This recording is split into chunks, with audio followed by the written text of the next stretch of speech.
Sabe aquela ideia de que para uma prática espiritual de verdade a gente precisa se afastar de tudo, se isolar do mundo? Por muito tempo foi assim que se pensou. Mas hoje a gente vai conhecer a história de alguém que virou essa ideia de cabeça para baixo. Um homem que provou que a iluminação, na verdade, se encontra bem aqui, no centro da nossa vida cotidiana. Essa frase soa familiar para muita gente, não é? Aquela sensação de que a vida, sabe, o trabalho, a família, as responsabilidades é um grande obstáculo para um caminho mais profundo. Muita gente acaba se sentindo desqualificada para a prática espiritual justamente por causa dessa vida mundana. Pois bem, é exatamente esse mito que vamos desconstruir aqui hoje. Então, vamos conhecer a figura que desafia essa noção. Um lenhador analfabeto que se tornou um dos maiores mestres do Zen budismo, provando na prática que a iluminação vem de dentro e não das circunstâncias de fora. Esse é o Huineng. Imagina só, 1.300 anos atrás, lá na China, ele era tudo o que não se esperava de um líder espiritual. Era pobre, não sabia ler nem escrever e trabalhava como lenhador só para conseguir sustentar a si mesmo e a sua mãe. Pelos padrões da época, ele era o tipo de pessoa que talvez nem pudesse entrar num templo, quanto mais liderar um. Mas aí um dia, no meio da sua rotina, tudo mudou. Enquanto entregava lenha, Huineng ouviu alguém recitando uma escritura budista, o Sutra do Diamante. E uma única frase o atingiu como um raio. Deve-se dar origem a uma mente que não se fixa em lugar algum. Naquele instante, ali no meio da rua, foi como se o barulho do mercado tivesse desaparecido. Ele não saberia explicar com palavras, mas ele soube que tinha entendido algo fundamental. A verdade não precisava vir de livros, ela podia ser percebida diretamente. Essa percepção foi tão forte que o levou a uma jornada de 1 mês a pé até o mosteiro do Quinto Patriarca. Chegando lá, a recepção não foi nada boa. Ele foi recebido com desprezo. Disseram para ele que, por ser do sul, uma região considerada bárbara, ele não poderia ter a tal natureza de Buda. E a resposta dele foi simplesmente genial. As pessoas podem ser do norte ou do sul, mas a natureza de Buda não tem norte nem sul. Essa faísca de sabedoria mostrou que a verdade transcende qualquer rótulo social. Mesmo assim, sabe o que fizeram com ele? Mandaram para o trabalho mais pesado do mosteiro, pilar arroz por 8 longos meses. O grande ponto de virada veio numa espécie de batalha de poesia. O monge principal, Shen Xiu, escreveu um verso que dizia que a nossa mente é como um espelho e a prática espiritual é o trabalho constante de limpar a poeira desse espelho. É uma imagem bonita de purificação gradual. Mas aí veio Huineng, o lenhador analfabeto, e ofereceu uma visão radicalmente diferente. O verso dele dizia basicamente que a nossa natureza fundamental já é pura. Não existe espelho para limpar nem poeira para assentar. A iluminação não é algo que se alcança, mas algo que se reconhece como já presente. O quinto patriarca, o líder do mosteiro, percebeu na hora a profunda sabedoria de Huineng e secretamente passou o manto de liderança para ele. Depois disso, Huineng precisou passar 15 anos escondido.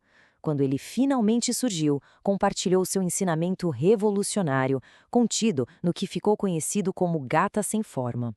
E ele chegou com 2 frases que foram como uma bomba para a comunidade budista da época.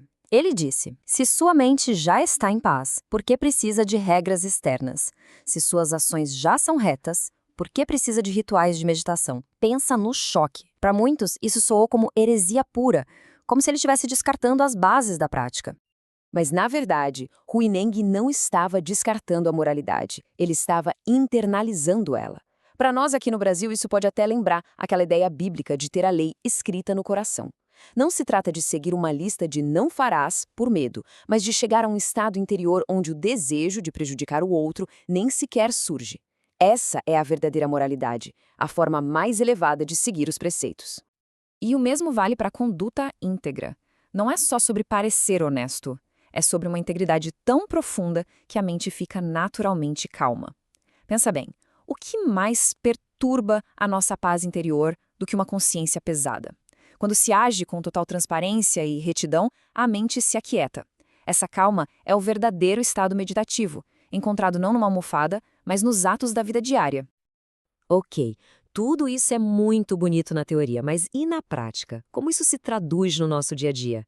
É aí que o Huineng nos leva do filosófico ao que é intensamente prático, transformando a nossa visão do mundo ao redor. E esta citação dele ilustra o ponto de forma brilhante. O caminho espiritual não está lá fora, em algum lugar longe dos nossos problemas. Ele está bem aqui, no meio deles.